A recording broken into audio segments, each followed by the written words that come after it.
Assalamualaikum warahmatullahi wabarakatuh. Perkenalkan, nama saya Muhammad Amri Mahfud dengan NIM 1902405081, ingin membacakan soal yang telah saya buat sesuai dengan materi yang telah diberikan kepada Ibu dengan dosen pengempul yaitu Ibu Marlina Bakri MPD. Nomor 1. Jelaskan tujuan dari manajemen sumber daya manusia. Yaitu jawabannya adalah tujuan dari manajemen sumber daya manusia adalah meningkatkan produktivitas, loyalitas, kepuasan kerja yang baik dari pegawai. Untuk itu harus dilakukan peningkatan kualitas kerja, penciptaan komunikasi yang baik, penciptaan disiplin kerja, penanggulangan stres kerja, bimbingan dan penyuluhan keselamatan dan kesehatan kerja.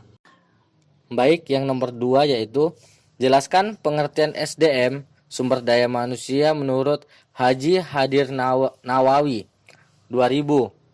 Jawaban: Haji Hadir Nawawi 2000 yang dimaksudkan sebagai SDM meliputi 3 pengertian, yaitu 1.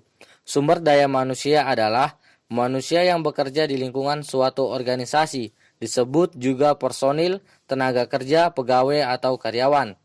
Yang kedua, sumber daya manusia adalah potensi manusiawi sebagai penggerak organisasi dalam mewujudkan eksistensinya.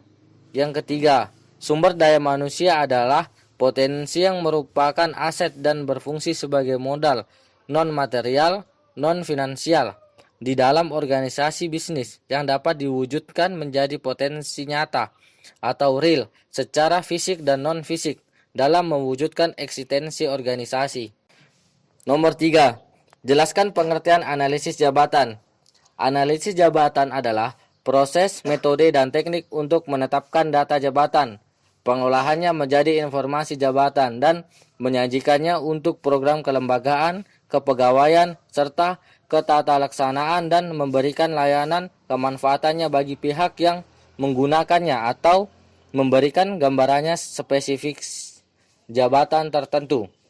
Jadi analisis jabatan terdiri atas 3 kegiatan pokok, yaitu pengumpulan data jabatan, penyajian informasi jabatan, dan program jabatan. Nomor 4. Sebutkan 3 tujuan analisis kelembagaan, tujuan manajemen kepegawaian, dan tujuan ketatalaksanaan. Tujuan analisis kelembagaan. Analisis jabatan dapat digunakan untuk tujuan kelembagaan antara lain penyusunan organisasi baru, penyempurnaan organisasi yang ada saat ini, peninjauan kembali alokasi tugas wewenang dan tanggung jawab tiap jabatan, menyempurnakan fungsi tiap jabatan. Tujuan manajemen kepegawaian.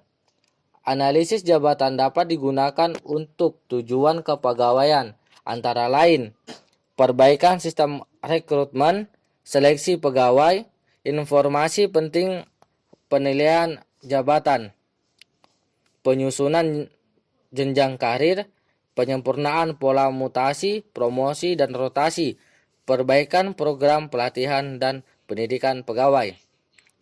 Tujuan ketatalaksanaan. Analisis jabatan dapat digunakan untuk tujuan ketatalaksanaan antara lain penyusunan dan penyempurnaan standarisasi kerja dan sarana pekerja, penyusunan dan penyempurnaan sistem dan prosedur kerja, penyempurnaan metode dan analisis ketatalaksanaan pekerja. Soal nomor 5. Sebutkan manfaat penilaian kinerja. Jawabannya, memberikan informasi mengenai hasil-hasil yang diinginkan dari suatu pekerjaan, mencegah adanya miskomunikasi terkait kualitas kinerja yang diharapkan, menciptakan peningkatan produktivitas karyawan dikarenakan adanya feedback reward bagi karyawan yang berprestasi, menghargai setiap kontribusi, menciptakan komunikasi 2 arah antara pihak manajer dengan karyawan. Nomor 6. Penilaian kinerja dapat dilakukan oleh berbagai pihak mengetahui tentang pekerjaan sebutkan dan jelaskan. Yang pertama, karyawan itu sendiri. Karyawan dapat menilai dirinya sendiri apakah hasil pekerjaannya sudah mencapai atau belum sesuai standar pekerjaan. Berdasarkan hasil analisis pekerjaan, karyawan dapat menilai kinerjanya sendiri. Berbagai perusahaan usaha mempercayakan karyawannya untuk menilai dirinya sendiri. Sepanjang karyawan itu sudah percaya untuk memberi keterangan diri tentang hasil pekerjaannya. Rekan kerja. Selain diri sendiri, rekan kerja antara para anggota dalam suatu tim dapat menilai kinerja seseorang karyawan. Rekan sekerja atau tim sangat banyak mengetahui kemampuan kerja seorang karyawan. Oleh karena itu, sangat dibutuhkan keterangan yang dapat menjadi masukan dalam penilaian kinerja. Baik, soal nomor 7. Apakah keterkaitan kinerja dengan profesionalitas? Keterkaitan kinerja dengan profesionalitas adalah kinerja sangat erat hubungannya dengan profesionalitas, karena orang yang profesional akan memiliki kinerja yang tinggi karena prinsip dalam meningkatkan kinerja yang tinggi. Baik, soal nomor 8. Apa faktor yang mempengaruhi kinerja? Faktor yang mempengaruhi kinerja karyawan dalam pekerjaan yaitu kemampuan karyawan untuk melakukan pekerjaan tersebut, tingkat usaha yang diberikan, dan dukungan organisasi. Baik, soal nomor 9. Apa hubungan antara motivasi dengan kinerja karyawannya? Jawabannya adalah motivasi merupakan keinginan hasrat dalam diri manusia. Motivasi berfungsi dengan faktor psikologi manusia yang mencerminkan antara sikap, kebutuhan, dan kepuasan yang ada dalam diri manusia. Baik, soal yang terakhir yaitu soal nomor 10. Apa pengaruhnya bila penilaian kerja tidak ada suatu organisasi, baik dari sisi semangat kerja karyawan maupun produktivitas organisasi?